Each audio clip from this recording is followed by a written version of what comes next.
আসসালামু আলাইকুম রহমতুল্লাহ। আজকে আমি দেখাবো আমার নতুন কোয়েল পাখি থেকে আমি কয়েকদিন পর ডিম পেলাম এবং কি আমি প্রথম ডিম পাইলাম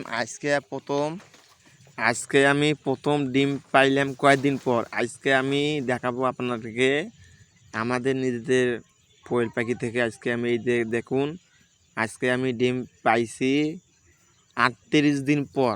আমাদের জাপানি কোয়েল পাখি ডিম পারলো 38 দিন পর। আমি আরও আগে আমার খামারে আসা নিম্নে 8 মাস হয়ে গেল। আমি এত টোপাস করে কোনো দিনও ডিম পাই নাই। আমি একটু ভালো করে হালকা পাতলা ভালো করে ট্রিটমেন্ট করার পর আমি 38 দিনের মধ্যে আমি ডিম পাইছি। আমি মেলায় ভিডিও দেখেছি 35 দিনে ডিম পায় এবং 34 দিনেও ডিম পায়। পরে আমি ওইরকম করে হালকা পাতলা চিকিৎসা দিয়ে আমি 38 দিনের মধ্যে ডিম পাইছি একটা। আমি পরের বার আরও চেষ্টা করব আরও জগতে ডিম আসার জন্য। এবং আমি 8 মাস ধরে আমার এই খামারে কোয়েল পাখির খামারে সাইটে আসা।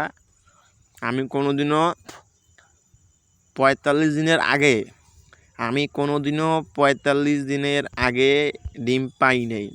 49 দিন, 50 দিন এবং 47 দিন, 46 দিন, 47 দিন এইরকমই আমি ডিম পাইছি, কিন্তু আমি কোনোবারও 45 দিনের আগে ডিম পাই নাই।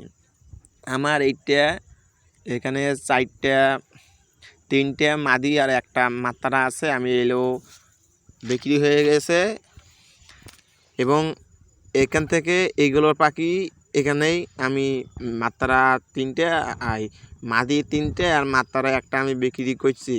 আজকে আমার লোক আসিয়া নিয়ে যাবে, মানে কার পাখি কে আসিয়া নিয়ে যাবে। এবং বাড়িতে ডিম খাওয়ার জন্য 3টে মাদি আর একটা মাত্রা নিল তিনি। আমি বললাম ভাই মাত্রা লাগবে না, উনি তাও নিয়ে গেছে। আমার এটা আমি কোনো করি নেই। উনি চাইছে, ওনার কথা মাত্র আমি কোয়েল পাখি ওনাকে বুঝিয়ে দিয়েছি। এবং কি ট্রিটমেন্টের বাদে আমি ওকে তামান কিছু বলেছি এবং উনি তো ট্রিটমেন্ট করতে চায় তা করতে পারে, না করলেও সমস্যা নেই।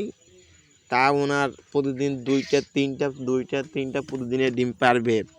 আমার এইগুলো 38 দিন বয়স, তাতে আমার একটা ডিম দিল। ওনার বাসায় যায় 2-1 দিন পরে ইনশাআল্লাহ ডিম দিবে। আর এবং আমাদের এখান থেকে কারা কারা কোয়েল পাখি নিতে চান, জাপানি জাতের অরিজিনাল জাপানি জাতের পাখি 38 দিনে আমার এখান থেকে ডিম দিল, আপনারা যদি চান আমার এখান থেকে সংগ্রহ করতে পারেন। আমার হোয়াটসঅ্যাপ নাম্বার দেওয়া থাকবে, ইমো নাম্বার দেওয়া থাকবে, কন্ট্রাক্ট নাম্বারও দেওয়া থাকবে। 0 থেকে আর্নিং পাড়া ডিম পাড়া পর্যন্ত পাখি